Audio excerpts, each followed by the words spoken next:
अस्सलाम वालेकुम। उम्मीद करता हूँ आप सब खैरियत से होंगे। आज की इस ऑनलाइन सेशन में हम एग्ज़ाम डे के हवाले से कुछ की पॉइंट्स को डिस्कस करेंगे।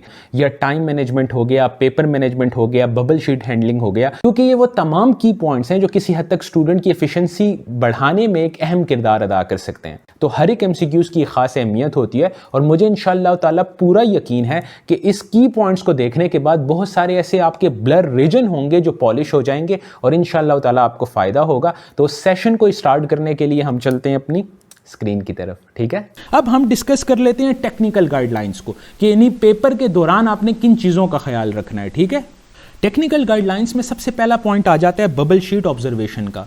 मिसाल के तौर पे मैंने ऐसा बहुत दफ़ा ऑब्जर्व किया कि जैसे ही बच्चे को बबल शीट मिल जाती है वो उसको इग्नोर करता है और उसकी पूरी नज़र ये होती है कि किसी तरीके से बस उसे क्वेश्चन पेपर मिले, क्वेश्चन पेपर का पहला सवाल वो देखे और डायरेक्ट उसको हल करे। लेकिन मेरी स्ट्रॉन्ग सजेशन है कि बबल शीट ऑब्जर्वेशन जो है वो इंतहाई ज़रूरी होती है। देखने को जस्ट ये आपके 40-45 सेकेंड लेगी, लेकिन किसी हद तक ये पूरा का पूरा पेपर जो है वो सेव करने में आपकी मदद करेगी। ठीक है, तो थोड़ा सा बबल शीट ऑब्जर्वेशन को हम डिस्कस कर लेते हैं। ये हम लोगों के पास एनजीकॉन का एक सैंपल है। ठीक है, हो सकता है कि आपको इससे मिलता जुलता सैंपल मिल जाए और यह भी हो सकता है कि आपको बिल्कुल एक डिफरेंट सैंपल मिले, लेकिन उसके अंदर जो नोट करने वाली चीज़ें हैं वो तकरीबन एक जैसी होंगी।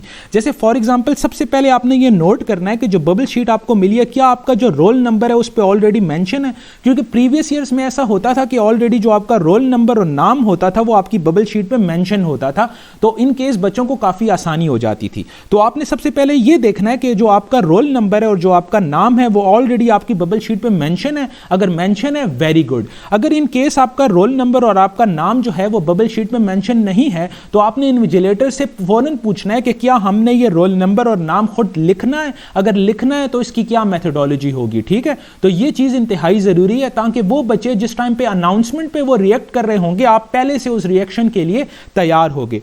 दूसरा जो एक इंपॉर्टेंट नोट करने वाली चीज़ है वो ये है कि अगर आपकी बबल शीट पे इस तरह का कोई कॉलम बना हुआ है जिस पे लिखा हुआ है टेस्ट फॉर्म या टेस्ट आईडी या टेस्ट नंबर, और यहाँ पे फॉर एग्जांपल अगर बी के दायरे को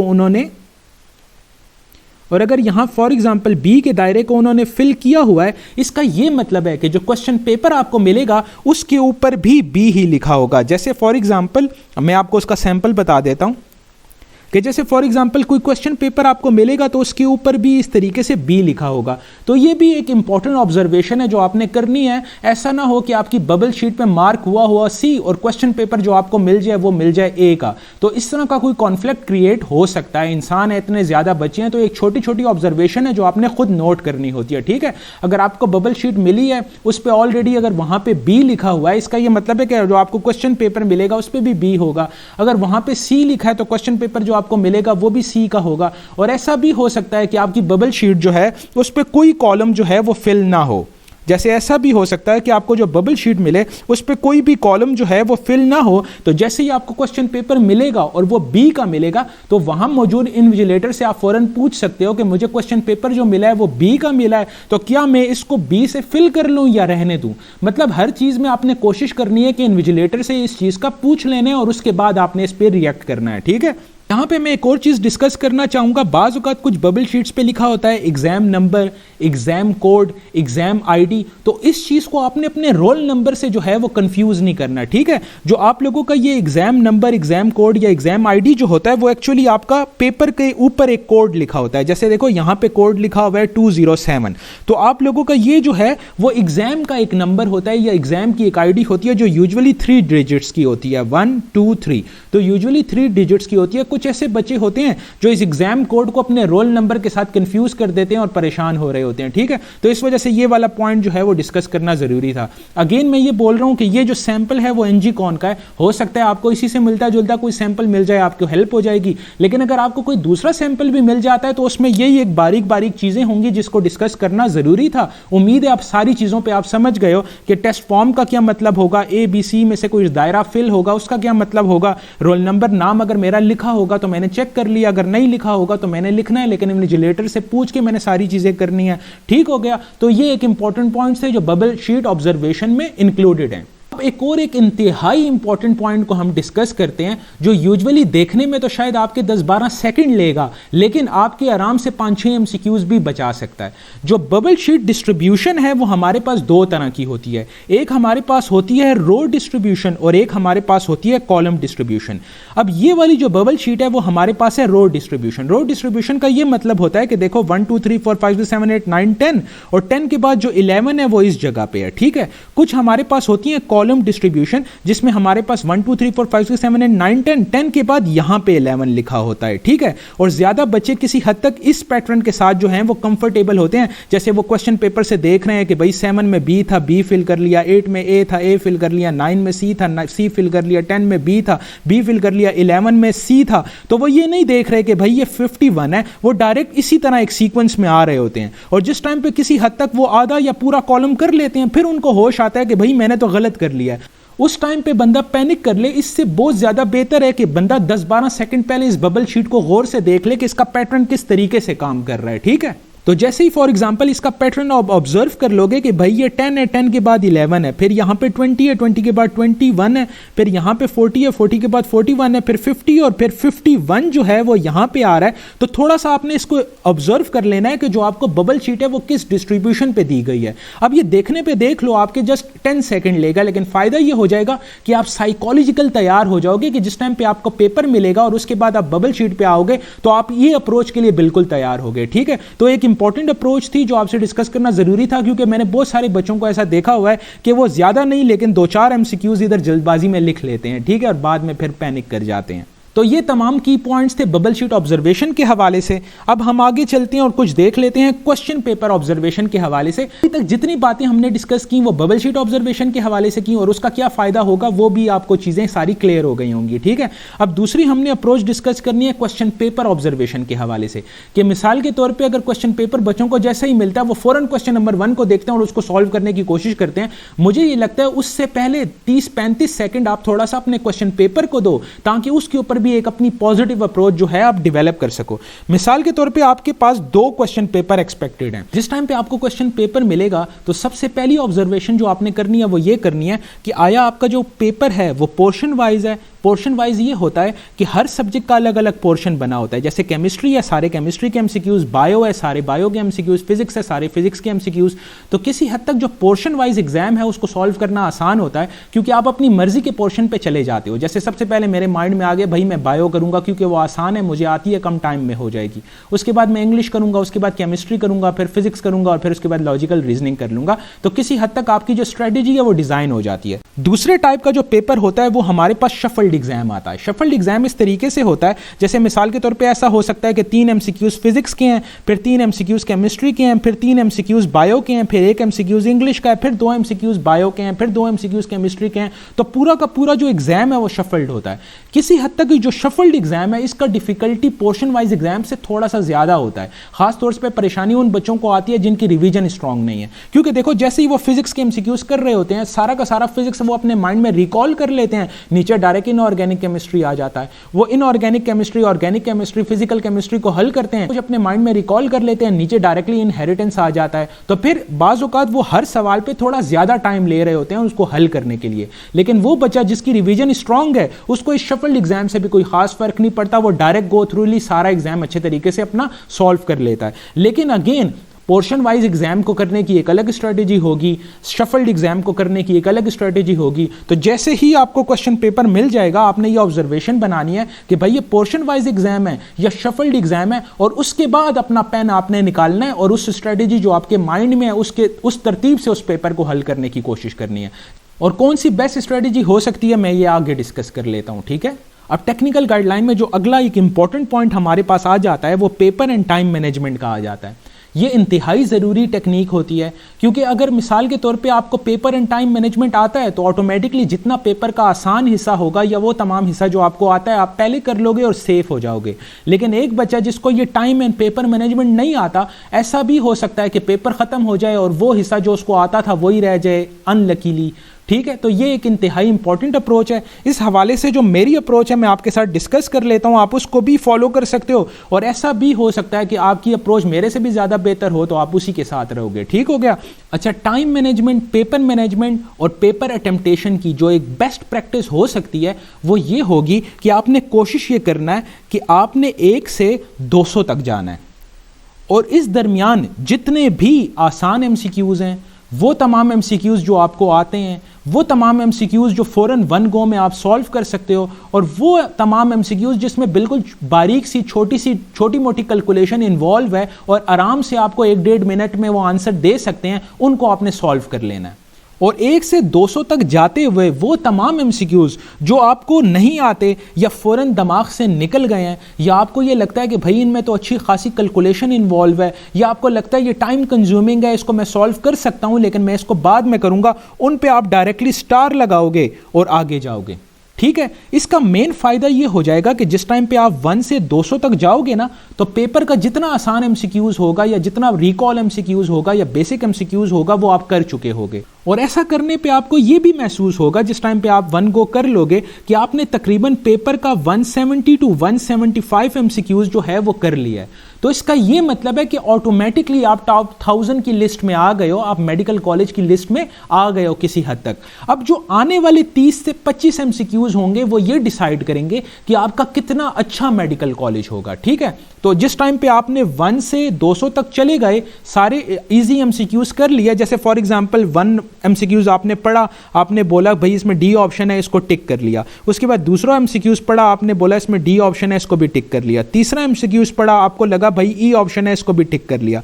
अब ये चौथा एमसीक्यूज़ है, आपने पढ़ा, आपने सोचा कि भाई इसमें तो मुझे समझ ही नहीं आई, या मैं भूल चुका हूँ, या बिल्कुल माइंड से निकल गया है, या इसमें तो बहुत सारी हैवी कैलकुलेशन इन्वॉल्व है, उस पर स्टार लगाया और आगे चले गए। तो ऑटोमेटिकली जिस टाइम पे आप 1 से 200 तक चले जाओगे तो फिर आप शुरू से अपना क्वेश्चन पेपर दोबारा ओपन करोगे, और वो तमाम एमसीक्यूज़ जिन पे स्टार लगा होगा उसको अब अटेम्प्ट करना है। ठीक है, अब स्टार लगाने का मेन फायदा ये हो जाएगा कि आपको आइडेंटिफाई करने में आसानी होती है। बाज़ औक़ात बच्चे ऐसे हैं बबल शीट से ढूंढ रहे होते हैं, अच्छा 4 नंबर नहीं किया, फिर क्वेश्चन पेपर निकालते हैं, उसको आगे पीछे करते हैं, 4 नंबर निकालते हैं, सॉल्व करते हैं, फिर देखते हैं 16 नंबर नहीं किया बबल शीट से, फिर क्वेश्चन पेपर निकालते हैं, उसको 16 नंबर को ढूंढते हैं, सॉल्व करते हैं। तो ये बड़ा एक टाइम डिले प्रोसेस इसमें इन्वॉल्व होता है। सबसे अच्छी अप्रोच ये होती है कि जो क्वेश्चन आप छोड़ रहे हो उस पर एक स्टार लगा लो, ठीक है, और आगे जाओ, क्योंकि डायरेक्ट क्वेश्चन पेपर आप निकालोगे, जितने स्टार वाले क्वेश्चन हैं आपको फौरन नजर आ जाएंगे और फौरन उसको आप सॉल्व करोगे और आगे जाओगे। ठीक हो गया। अब दूसरा राउंड हमारे पास ऐसा भी हो सकता है कि फॉर एग्जांपल स्टार वाला एमसीक्यूज आपने ओपन किया, आपने थोड़ा सा उसको सॉल्व किया और अगेन आपको लगा कि भाई ये तो मुझसे सॉल्व नहीं हो रहा, उस पर एक और आपने डबल स्टार लगा दिया। ठीक है, एक स्टार के साथ एक और स्टार लगा दिया और फिर आगे चले गए। ठीक है,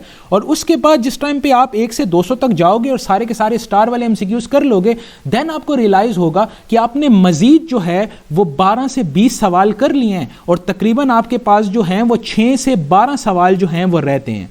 अब ऑटोमेटिकली ये जो 6 से 12 सवाल होंगे ना, ये वो सवाल होंगे जिनको फिल्टर करना था, जिनसे पहले पंगा नहीं लेना था, क्योंकि आपके पेपर में 6 से 12 सवाल ऐसे होंगे जिनका वेरी हार्ड कैटेगरी के होंगे या जिसमें थोड़ी ज्यादा कॉन्सेप्चुअलिटी या टेक्निकलिटी इन्वॉल्व होगी। तो अगर आपने पेपर के ये सवाल फिल्टर कर लिए तो इसका ये मतलब है कि आपके जो टाइम जाया होने के चांसेस थे या वो तमाम चीजें जो आपको कंफ्यूज कर सकती थी वो आपने फिल्टर कर लिया, या वो तमाम चीज़ें जो मेजॉरिटी बच्चों की गलत होती हैं वो आपने ऑलरेडी फिल्टर कर ली हैं। तो अब आप देखोगे कि अगर आपसे एक मिनिमम नंबर ऑफ क्वेश्चन रह गए और आपके पास ऑटोमेटिकली 15-20 मिनट का टाइम होगा, तो वो जो डबल स्टार वाले एमसीक्यूज है ना वो आपके सॉल्व होना स्टार्ट हो जाएंगे। क्यों? क्योंकि उस टाइम आप परेशान नहीं होते, आप रिलैक्स होते हो, आपको पता होता है भाई मेरे पास 10-15 मिनट का टाइम है और मेरे पास 6 से 12 एमसीक्यूज रहते हैं और इस पर मैंने अभी अपनी अप्रोच बनानी है। ठीक है, और दूसरा डबल स्टार का ये भी मतलब होता है कि ऑलरेडी आप इस सवाल को 2 दफा पढ़ चुके हो, ये सवाल आपके लिए नया नहीं है, तो आपको ये लगता है कि कोई ना कोई इंटेलिजेंट गेस जो है वो आपका लग रहा होता है।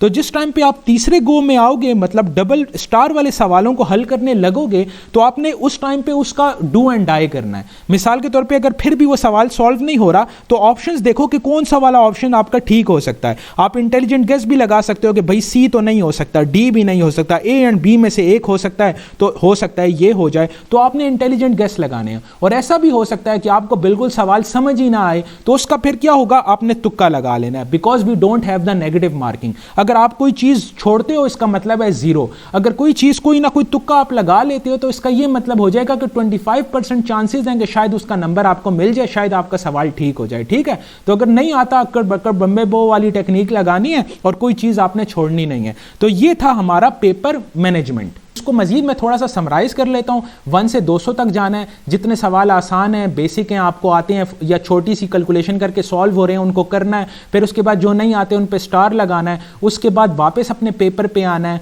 उसके बाद जितने स्टार वाले एमसीक्यूज़ हैं उनको हल करने की कोशिश करनी है और फिर 200 तक जाना है। वो तमाम एमसीक्यूज़ जो मजीद फिर सॉल्व नहीं हो रहे या आपको लग रहा है टाइम कंज्यूमिंग, उन पर डबल स्टार लगाना है। आखिर में आप यही देखोगे 6 से 12 सवाल ही रहते होंगे, ऑटोमेटिकली टाइम भी उतना ही रहता होगा कि फ़ौरन आपने उस पर या तुक्का लगाना होगा या इंटेलिजेंट गेस लगाना होगा या 3-4 दफा पढ़ने की वजह से ऑलरेडी जिस टाइम पे आप रिलैक्स माइंड के साथ दोबारा उसको देखोगे वो सॉल्व हो जाएगा। तो ये एक बेस्ट स्ट्रेटेजी होगी जिस स्ट्रेटेजी से आप हमेशा सेफ जोन में रहोगे। ठीक हो गया। अब अगली हमारे पास टेक्निकल गाइडलाइन आ जाती है बबल शीट हैंडलिंग के हवाले से। किसी हद तक ये बच्चों की फेवरेट गाइडलाइन है क्योंकि सारे बच्चे इसी के मुतालिक लगातार सवाल पूछ रहे होते हैं। ठीक है, तो थोड़ा सा बबल शीट हैंडलिंग को हम डिस्कस कर लेते हैं। अब बहुत सारे बच्चे ऐसे होते हैं जो सबसे पहले अपना पूरा का पूरा पेपर सॉल्व करते हैं और आखिर में बबल शीट को फिल करते हैं। मैं स्ट्रांगली डिसएग्री करता हूँ इसको। ये हमेशा सबसे रिस्की टेक्निक रही है क्योंकि मैंने बहुत सारे ऐसे बच्चों को देखा हुआ है, इवन प्रैक्टिस टेस्ट में भी ऐसा ही होता है कि बच्चे जिस टाइम पे आखिर में अपनी बबल शीट फिल कर रहे होते हैं वो टाइम ही खत्म हो जाता है और हम उनसे बबल शीट उनकी खींच लेते हैं। इधर तो फिर भी हम उनको 5-6 मिनट एक्स्ट्रा दे देते हैं कि चलो तुम लोग ये कर लो, लेकिन मेन एग्जाम में कोई एक्स्ट्रा टाइम वाली चीज़ नहीं है। वो जैसे ही आपकी बबल शीट फिल है या नहीं है, पेपर आपने किया हुआ है या नहीं है, वो जैसे ही आपका टाइम अप होगा आपसे बबल शीट खींच लेंगे। तो बेस्ट स्ट्रेटेजी ये होगी कि बबल शीट को आपने साथ साथ फिल करना है। अब मैं एक एक एमसीक्यूज भी फिल करने को नहीं कह रहा क्योंकि इस पे भी किसी हद तक ज़्यादा टाइम डिले होता है। जैसे फॉर एग्जांपल 1 में डी है, आप फिर बबल शीट निकालो, डी को फिल करो, फिर मेरे पास 2 में बी है, फिर बबल शीट निकालो, 2 को फिल करो। तो किसी हद तक ये जो है वो टाइम कंज्यूमिंग टेक्निक होती है। ठीक है, क्योंकि बार बार आपने बबल और पेपर के दरमियान अपनी चीज़ों को मैनेज करना होता है। तो बेस्ट स्ट्रेटेजी ये हो जाएगी कि वो तमाम बच्चे जिनकी प्रिपरेशन अच्छी है वो 50 का स्लॉट रखें। मिसाल के तौर पे 50 एमसीक्यूज करें, उसके बाद बबल शीट पे प्लॉट करें। वो तमाम बच्चे जिनको लगता है उनकी प्रैक्टिस इतनी अच्छी नहीं है, बबल शीट के साथ भी उतना फ्रेंडली नहीं है, वो 10 का स्लॉट रखें। 10 एमसीक्यूज करें, बबल शीट पे प्लॉट करें, फिर 10 एमसीक्यूज करें, बबल शीट पे प्लॉट करें, फिर 10 एमसीक्यूज करें, बबल शीट पे प्लॉट करें। इस तरीके से फायदा ये हो जाएगा कि वो सेफ जोन में रहेंगे। जितना पेपर किया उतनी बबल शीट फिल है तो वो पैनिक नहीं करेंगे, क्योंकि बाज़ औक़ात ऐसा भी होता है 15 मिनट्स आर लेफ्ट और किसी हद तक बबल शीट को फिल करने के लिए भी आपको 12 से 18 मिनट चाहिए होते हैं। तो बच्चे जल्दबाजी में जिस टाइम पे कर रहे होते हैं उनके हाथ कांप रहे होते हैं, जिसकी वजह से भी वो चीज़ें अच्छी तरीके से मैनेज नहीं कर सक रहे होते। ठीक है, तो दोबारा मैं रिपीट कर लेता हूं। वो बच्चे जिनकी प्रिपरेशन बहुत अच्छी है 1 से 50 का सेगमेंट रखें। वो बच्चे जिनकी प्रिपरेशन उनको लगता है इतनी अच्छी नहीं है 1 से 10 का सेगमेंट रखें। लेकिन वो बच्चे जो 1 से 50 का सेगमेंट रख रहे हैं वो भी यही कोशिश करें कि 150 तक किसी टेक्निक से चलें। मतलब 50 एमसीक्यूज किए डाले, फिर 50 एमसीक्यूज किए डाले, फिर 50 एमसीक्यूज किए डाले, लेकिन आखिरी वाले जो 50 एमसीक्यूज होंगे मिसाल के तौर पे 151 से 200 तक, फिर वो 10-10 का स्लॉट रखें ताकि वो 50 एमसीक्यूज उनके रिस्की ना हो जाएं। ठीक हो गया। अब बबल शीट फिलिंग के हवाले से कुछ बच्चे ये बोलते हैं कि हम बबल शीट फिल कैसे करें, अगर दायरे से थोड़ा सा बाहर निकल जाए तो इससे फ़र्क तो नहीं पड़ेगा। नहीं बच्चे, कोई फ़र्क नहीं पड़ता। बबल फिल करने का सबसे आसान तरीका ये होता है कि जो आपकी बाउंड्री है ना, आप सबसे पहले इसको कवर करो और इसको शेड करते करते आप सर्कल के अंदर आओ। ठीक है, अब जैसे इसकी बाउंड्री ये है तो सबसे पहले मैं इसको फिल करूँगा। ठीक हो गया, और फिर इसको फिल करते करते जो है मैं अंदर आ जाऊँगा। ठीक हो गया, तो ये एक बेस्ट एग्जाम्पल होती है फिलिंग की। अब कुछ बच्चे ये कहते हैं कि मिसाल के तौर पे जब हम बाउंड्री को फिल करते हैं और थोड़ा सा हम लोगों का शेड इस दायरे से बाहर निकल जाए, जैसे मैं थोड़ा सा निकाल रहा हूं, तो क्या इससे कोई फ़र्क पड़ेगा? नहीं, इससे कोई फ़र्क नहीं पड़ेगा। ठीक हो गया, लेकिन आपने इसको कंप्लीटली फिल करना है, ऐसा नहीं करना। कुछ बच्चे होते हैं जस्ट ऐसा कर लेते हैं जल्दबाजी में या ऐसा कर लेते हैं जल्दबाजी में। तो इतना आप याद रखो कि अगर मिसाल के तौर पर आपका ये बबल कम फिल होगा तो कंप्यूटर इसे डिटेक्ट नहीं कर पाएगा अच्छे तरीके से। तो इस बुनियाद पर आपने बबल को पूरा फिल करना है, आधा फिल नहीं करना। ठीक है, तो ये गलत अप्रोच है, ये बिल्कुल ठीक अप्रोच है। दूसरा एक बड़ा ही इंपॉर्टेंट पॉइंट मैं डिस्कस करना चाहता हूं जो मैंने भी प्रैक्टिस टेस्ट के दौरान भी देखा। बाज़ औक़ात बच्चे जो होते हैं वो जल्दबाजी में बबल शीट पर कुछ गलत लिखना स्टार्ट कर लेते हैं। जैसे मिसाल के तौर पे एक कैलकुलेशन कर रहे हैं, क्वेश्चन पेपर पे जगह खत्म हो गई, बबल शीट का ये हिस्सा खाली है ना, जल्दबाजी में यहाँ पे रफ वर्क करना शुरू कर देंगे। इस तरीके से चीज़ें उन्होंने लिखी होती हैं। ठीक है, ये बिल्कुल गलत अप्रोच है। आपने बबल शीट पे कुछ भी रफ वर्क या कोई भी सिग्नेचर या कोई भी मार्क नहीं लगाना, इससे बबल शीट का जो कोड होता है वो टूट जाता है। ठीक है, कुछ बच्चों की बबल शीट में मैंने ऐसा भी देखा है कि वो नंबर से पहले मार्क लगा रहे होते हैं, जैसे इस तरह के मार्क, इस तरह के मार्क, इस तरह के मार्क, इस तरह के मार्क, इस तरह के मार्क। तो आपने किसी किस्म का कोई भी मार्क अपनी बबल शीट पे नहीं लगाना। ठीक है, जितना भी रफ वर्क है, कोई कैलकुलेशन है, कोई मार्क है, कुछ स्टार्स हैं, आपने अपने क्वेश्चन पेपर पे लगाने हैं। बबल शीट का देखो मतलब क्या है कि ये सिर्फ बबल्स के साथ डील करती है, तो आपने सिर्फ इसमें बबल्स की अपनी इंफॉर्मेशन देनी है और किसी किस्म का कोई मार्क नहीं लगाना। क्योंकि देखो जिस टाइम पे ये कंप्यूटर को हम देते हैं तो ऑटोमेटिकली अगर आपने कोई मार्क लगाया होगा ना, तो इधर हिडन कंप्यूटर का एक मार्क होता है। जब आपने इस तरह का कोई मार्क लगा दिया तो वो मार्क टूट जाएगा और आपका जो रिजल्ट है वो अच्छे तरीके से नहीं आएगा। तो अगेन मैं इस चीज को रिपीट कर रहा हूं कि बबल शीट पे ना कुछ लिखना है, ना कुछ मार्क लगाना है, ना कोई रफ वर्क करना है। इसको बिल्कुल साफ सुथरा रखना है और सिर्फ इसको दायरों के लिए इस्तेमाल करना है। ठीक है, अब थोड़ा सा हम अपनी मेन अप्रोच पे आ जाते हैं कि भाई पेपर से बबल शीट के ऊपर प्लॉटिंग का बेस्ट तरीका क्या हो सकता है। तो मुझे ये लगता है कि पेपर से बबल शीट की तरफ प्लॉटिंग का बेस्ट तरीका ये हो सकता है कि आप डॉट स्ट्रेटजी के साथ चलो। ठीक है, डॉट स्ट्रेटजी ये होती है कि फॉर एग्जांपल 1 में डी है, 2 में डी है, 3 में ई है। आप इधर आ जाओ बबल शीट पे, 1 में डी था, 2 में डी था, 3 में ई था, डॉट लगाओ। ठीक है, उसके बाद 4 में हम लोगों के पास हमने नहीं किया, 5 में मेरे पास ए था, यहाँ पे 4 मैंने नहीं किया, 5 में मेरे पास ए था। ठीक है, अब इसी तरीके से 6 में सी था, 7 में डी था। फॉर एग्जांपल मैं इसको फिल कर लेता हूँ कि 6 में सी था, 7 में सी था, 8 मुझे नहीं आता था, 9 में फिर सी था और 10 में डी था। तो आप सबसे पहले डॉट लगा लो। ठीक है, और उसके बाद जब आप 10 MCQs के डॉट लगा लोगे ना, आराम से अपनी पेपर बोर्ड के ऊपर बबल शीट रखो और जितने भी डॉट लगे हुए हैं इसको आराम से फिल कर लो। ठीक है, अब ये एक बेस्ट स्ट्रेटजी हो गई। इसके मुख्तलिफ फ़ायदे हैं। सबसे पहला फ़ायदा तो ये हो जाएगा कि अगर आप एक एक MCQs प्लॉट करते हो ना, जैसे फॉर एग्जांपल 2 में डी था, आप इधर आ जाते हो, डी को फिर निकालते हो, इसको फिल करते हो आराम से। इसमें देखो डिले आता है, तो ये जो डिले है ना, ये बाज़ औक़ात मिस्टेक कॉज कर लेता है। जैसे फॉर एग्जांपल 4 में हमने नहीं किया, 5 में ए है, तो जिस टाइम पे आप वापस बबल शीट पे जाओगे और आपको ये माइंड में है कि मैंने पूरा का पूरा बबल फिल करना है, तो आपके माइंड में तो ये चल रहा है ना कि मैंने पूरा बबल फिल करना है, तो इसका ये मतलब है कि एक डिले कॉज होगा। जब ये डिले कॉज होगा तो आप ये भूल जाते हो बीच में छोटे से माइक्रो सेकेंड के लिए कि आपने तो 4 किया ही नहीं था, आपने 5 किया था जिसमें ए था, लेकिन बबल फिल करते वक्त आप डायरेक्ट 4 को फिल कर लेते हो।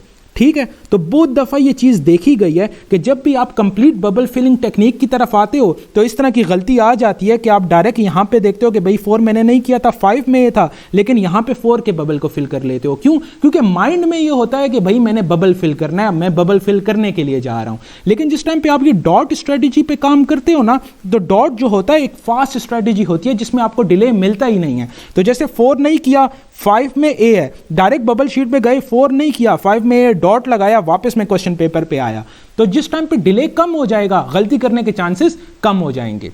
दूसरा एक और इसका बहुत बड़ा फायदा ये है, फॉर एग्जांपल आपने 4 नहीं किया था, 5 में ए है, आप वापस इस पे आ गए और आपने डॉट लगा दिया गलती से, 5 की जगह 4 पे इधर डॉट लगा दिया, आप वापस इधर गए और एकदम आपको याद आया कि भाई ये तो मैंने किया ही नहीं था, एक्चुअली ये 5 का ए था, तो वापस आके आप 5 के पे डॉट लगाओगे, लेकिन जो इसका डॉट है ना, ये इससे आप पैनिक नहीं करोगे। क्यों? क्योंकि जो डॉट होता है ना मामूली सा, इसको कंप्यूटर रीड नहीं करता, तो आप सेफ जोन में रहते हो। तो इसका ये मतलब है कि अगर आपकी गलती हो जाती है डॉट के साथ तो आपने रिलैक्स रहना है, लेकिन अगर आपने इसको पूरा का पूरा फिल कर लिया होता तो इसका कोई अल्टरनेटिव नहीं था, बस ये मार्क्स आपसे चला गया। तो ये मेन फायदा था डॉट स्ट्रेटजी का। सबसे पहला फायदा ये हो गया कि जैसे क्वेश्चन पेपर पे इधर आओगे टाइम डिले कम लगेगा। दूसरा ये है गलती होने के चांसेस नहीं होंगे। तीसरा ये है कि अगर गलती से गलत जगह डॉट लग भी गया तो उसकी टेंशन नहीं होगी, क्योंकि कंप्यूटर जो है वो डॉट नहीं उठाता। ठीक है, जब ये पूरा का पूरा फिल होता है तभी वो उठाता है। लेकिन वो बच्चे जो मार्कर यूज कर रहे हैं उन्होंने केयरफुल रहना है, क्योंकि मार्कर का जो डॉट है वो बॉल पॉइंट के डॉट से बहुत बड़ा होता है।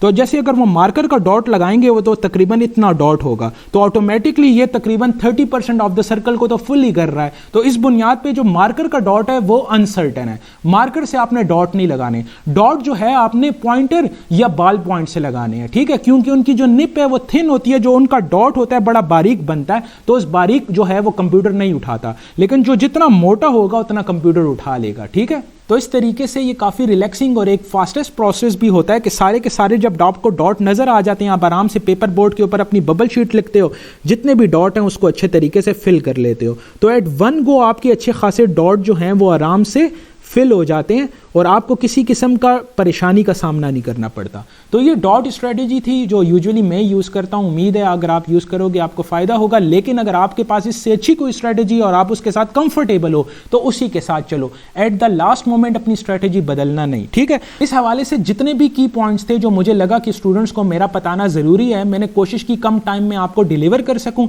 मेरी अल्लाह से पूरी दुआ है कि वो तमाम बच्चे जो ये वीडियो देख रहे हैं, अल्लाह उनको बहुत ज़्यादा कामयाबी अता फरमाए और very best of luck for your main exam. और इंशाअल्लाह ताला मुझे पूरा यकीन है कि अल्लाह आप पे अपना फजलो करम ज़रूर करेगा। अपना बहुत ख्याल रखिएगा। अस्सलाम वालेकुम, खुदा हाफिज़।